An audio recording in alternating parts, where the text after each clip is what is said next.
예, 오늘커의 당잠사입니다. 당신이 잠든 사이 그리고 당신이 주말 쉬는 사이 전해진 소식들 확인해 보시죠. 먼저 미증시 보겠습니다.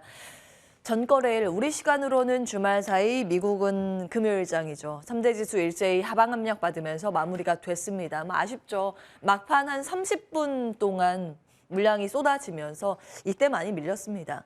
역시 13일 CPI 발표, 14일 FOMC 결과 발표 이를 앞둔 대기 모드가 여전히 시장에 강했다고 해석이 가능합니다. 장중에 영향을 미친 두 가지 지표가 있었는데요.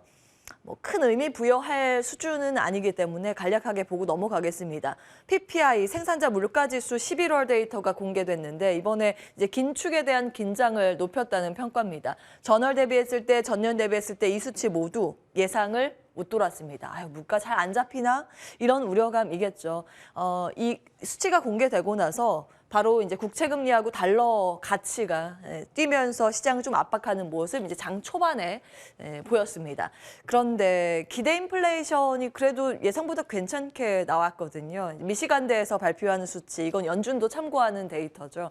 1년 기대 인플레이션, 5년 기대 인플레이션, 10년 기대 인플레이션 이런 것들이 같이 발표되는데 5년 기대 인플레이션은 예상에 거의 부합했습니다. 근데 1년이 좀 의미 있는 부분이 눈에 띄었습니다. 이건 1년 후에 물가가 어느 정도가 나올 것 같습니까?에 대한 답변, 일종의 심리가 반영이 된 수준이라고 보시면 됩니다. 이 물가라는 것은 심리가 굉장히 큰 영향을 끼치기 때문에 이 데이터가 중요합니다. 근데 이게 전월 대비했을 때도 꺾였고 예상했던 수치보다도 더 낮았습니다. 생각보다 심리적으로는 1년 후에 물가는 안정화를 찾을 것이라는 것을 확인할 수가 있었습니다. 이러면서 장중에 이렇게 보신 것처럼 상승 전환을 시도하기도 했는데요. 역시나 이제 앞서 말씀드린 것처럼 요게 가장 중요하기 때문에 점도표, 그 파월 의장의 발언 이런 것들을 기다리면서 아직 시장 안심하고 보기에는 이르다라는 측면이 더 강했던 것 같습니다. 이러한 기대감도 모두 이제 압박하는 모양으로 마무리가 됐습니다. 내부적으로 들어가 보시면 그동안 시장 방어적인 성격을 가지고 있었던 헬스케어, 필수 소비재, 이들 섹터도 밀렸고요. 하나 빼고 다 밀렸습니다. 특히 에너지 섹터의 낙폭이 굉장히 깊었습니다. 이쪽 가장 좀 크게 뒷걸음질 친 부분을 확인하실 수가 있는데요. 국제유가의 방향이 최근 정말 특이합니다. 사실은 러시아의 대응이나 여러 가지 움직임들 보면 유가 상방 압력을 자극할 만한 부분이 많습니다만 그걸 모두 뒤엎고 지금 경기 침체 불안 요인이 이 국제유가를 끌고 내려가는 모습이 이어지고 있습니다. 6거래일 연속 하락세를 보이면서 서부 텍사스산 원유 WTI는 배럴당 이제 71달러 수준까지 내려왔습니다. 그걸 좀 반영을 하면서 정유 섹터의 압박 좀 크게 나타나는 모습이었습니다. 그런데 한 가지 굉장히 특이한 부분은요. 커뮤니케이션 서비스 섹터가 올랐습니다. 보통 시장 떨어지면 가장 크게 밀리는 대표적인 고멀티플, 고성장주라고 알려져 있는 종목군이죠. 그 중에서도 상승한 종목 보시면 이제 테슬라는 그동안 너무 많이 떨어졌기 때문에 저가 매수세가 유입되면서 3% 올랐는데요. 엔터테인먼트 쪽의 상승률이 눈에 띕니다. 월트 디즈니를 비롯해서 넷플릭스도 굉장히 크게 오르는 모습이었고 중소형 OTT 플랫폼 서비스, 엔터, 놀자주 이런 것들의 강세가 눈에 띄었습니다. 이제 웰스파고에서 넷플릭스에 대한 투자 의견을 상향 조정했거든요. 아시겠지만 코로나 팬데믹 쇼크 때 호황을 누렸었던 넷플릭스. 최근 들어서는 그 재료가 소멸되면서 하락 추세가 거세게 나타났는데 투자 의견이 모처럼 만에 나왔다는 점 눈에 띄고요. 컨텐츠 관련주 국내에서도 요즘 흐름이 긍정적인데 오늘은 어떨까? 국내 반응도 궁금합니다. 중국 이슈들 정리해 보겠습니다. 중국은 최근 들어서 제로 코로나 정책을 이제 버리는 움직임이 하나둘씩 나오고 있는 상황이죠. 그리고 이 인물의 발언 크게 주목을 받았습니다. 중국의 호흡기 질환 쪽에서 최고 권위자, 최고 전문가로 일컬어지는 인물인데요. 쭝난샨이 이번에 오미크론 전염성이 강하지만 이거 사실 증세가 약한 모습이라고 언급을 하면서 내년에는 그래도 어느 정도 좀 일상적인 생활이 가능할 것 같다라는 시사하는 발언들을 같이 내놨습니다. 시장에서는 리오프닝에 대한 기대감을 높일 만한 수준으로 해석이 되고 있는 상황이고요. 주말 사이에 광저우시나 선전시에서 또 관련 소비 정책이 나와서 정리를 해봤습니다. 이제 광저우 같은 경우에는 소비 쿠폰 발행 소식이 나왔고 이런 유통업체를 통해서 사용 가능하다고 전해지고요. 선전 같은 경우에는 IT 가전 제품 구매를 할 때 보조금 지급을 한다고 전해지고 있습니다.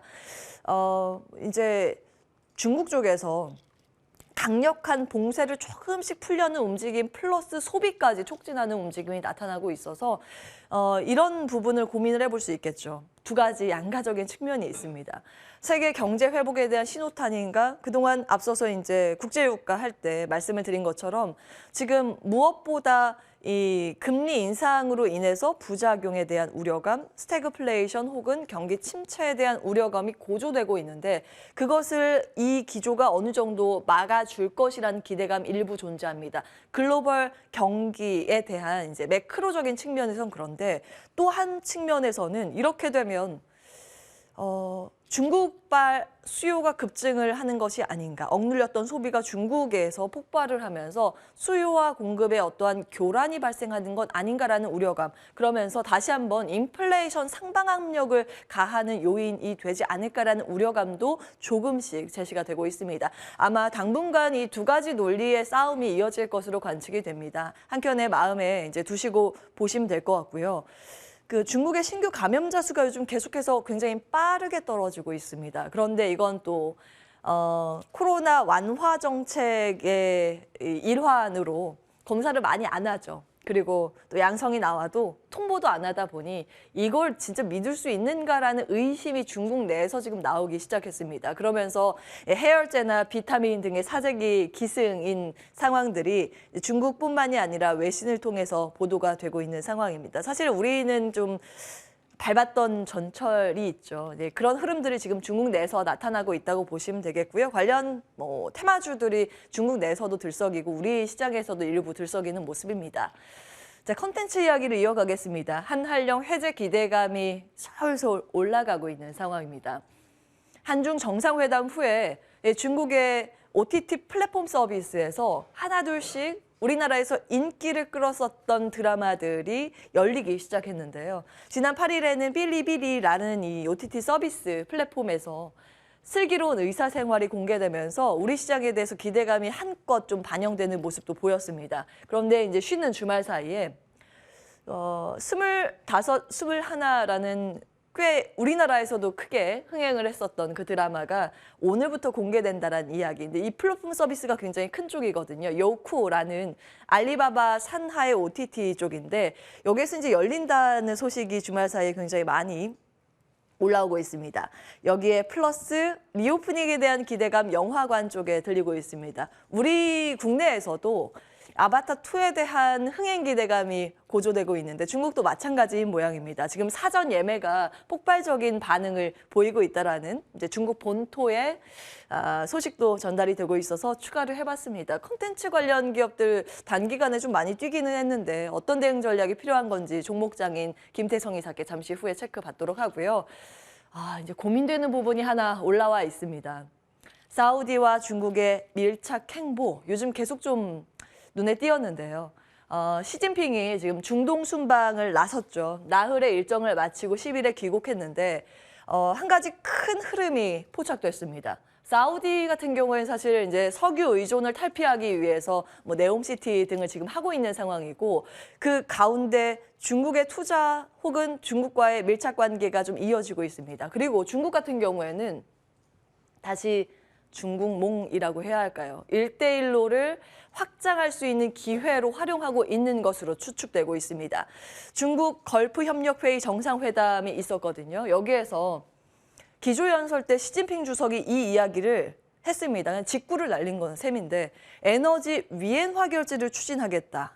미국의 달러 패권의 균열을 좀 시도한 것으로 시장은 좀 해석을 하고 있고 사우디 같은 경우에는 비전 2030을 지금 추진하고 있는 과정이죠. 네옴시티 등이 여기에 다 포함이 될 텐데 중국은 그동안 좀 숨겨뒀었던 1대1로를 하나둘씩 지금 꺼내두는 행보가 나오고 있습니다. 전략적 파트너십 계약이 이번에 체결된 것으로 추측이 되고 있고요. 여기에서 MOU 체결한 쪽이 이제 앞쪽인데 수소에너지, 태양광 발전, 직접 투자, 뭐 주택 분야 이런 것들이 포함이 됐겠죠. 그리고 이제 추가적으로 IT나 클라우드 서비스, 의료 등도 협력을 모색했던 것으로 지금 시장에선 추측을 하고 있습니다.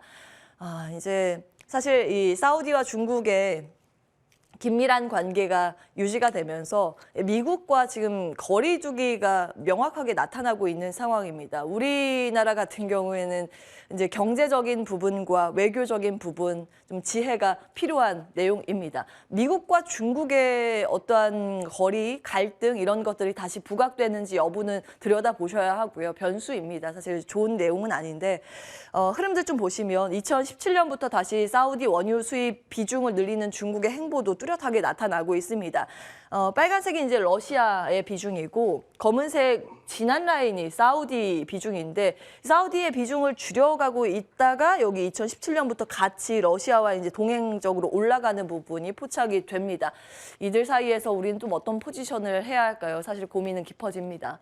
지속적으로 아마 후속 보도가 올라올 것 같습니다. 눈에 띄는 부분이 있으면 다시 체크해 드릴 거고요. 국내 상황 조금 더 들여다보시면 예탁금은 최저의 또 최저치를 경신하고 있습니다. 월별 투자 예탁금 추이인데 쭉 계속 내려가고 있죠. 자금은 계속적으로 이제 부족해지고 있는 상황입니다. 부족이라기보다는 좀 쪼그라들고 있다는 표현이 조금 더 맞을 것 같습니다. 이거는 지난주 6일 당잠사 화면 내용 그대로 가지고 왔는데요. 이렇게 예탁금이 줄어든다, 한정된 유동성이 뚜렷하다는 걸 의미하겠죠. 그런데 돈은 한정이 돼 있는데 새롭게 중국 소비 관련주는 뜨고 이건 뭔가 사야겠고 그러면 기존에 있었던 고 멀티플주를 팔아야 하는 움직임이 나타나는 건 아닌가. 그런 흐름이 추측된다라는 부분을 지난 6일에 좀 정리해 드렸습니다. 그리고 이 패턴이 지난 일주일 내내 국내 증시에서 나타났던 패턴이죠. 한번 쭉 더 보시기 바라겠고요. 이제 메타버스 및 기기 쪽의 부진도 이어지는 모습이고 바이오 헬스케어는 미국과 중국의 패권 갈등 속에서 미국, 중국 그리고 우리나라까지 패자 없는 싸움 분야를 꼽는다면 제약 바이오가 될 가능성이 있다는 점 지난 2일 당잠사에서 체크해드린 바 있습니다. 근데 제약 바이오 헬스케어 쪽의 분야는 의료기기 포함해서요.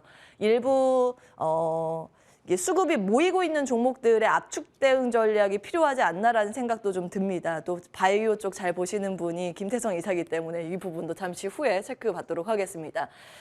자, 그리고 말씀드린 이제 중국 소비 플러스 전거래일에 눈에 띄는 쪽이 통신장비라는 점 9일 금요일 당잠사에서 말씀을 드린 바 있습니다. 그때 이제 두 가지 포인트를 말씀을 드렸는데 미증시에서 통신장비주가 최근 하락을 하고 있지만 우리 시장은 또 다른 포인트를 봐야 하지 않을까라는 의심, 그 키워드는 인도라는 점을 지난 금요일에 말씀드린 바 있습니다. 먼저 사이클 투자의 전형적인 패턴 확인을 해보실까요? 그때 이제 보여드린 화면인데 KMW가 그 과거 사이클, 업사이클 당시에 주가가 저점에서 한 1년 반 사이에 8배 뛴 바 있고요. 에이스테크는 무려 10배까지 뛴 경험이 있습니다. 다만 그 이후에 이제 통신 장비가 쫙 깔리고 나서 다운 사이클에 들어가지 않습니까? 그때는 이제 고점 대비했을 때 80% 밀려 있는 상황이라는 점 체크를 해드렸는데 만약에 다시 한번 업사이클이 된다면 인도라는 중심의 키워드를 봐야 하지 않을까라는 관점에서 이 대신증권의 레포트를 정리해 드린 바 있습니다. 2년 만에 이제 업사이클 전망이라고 대신증권에선 이야기를 했고요.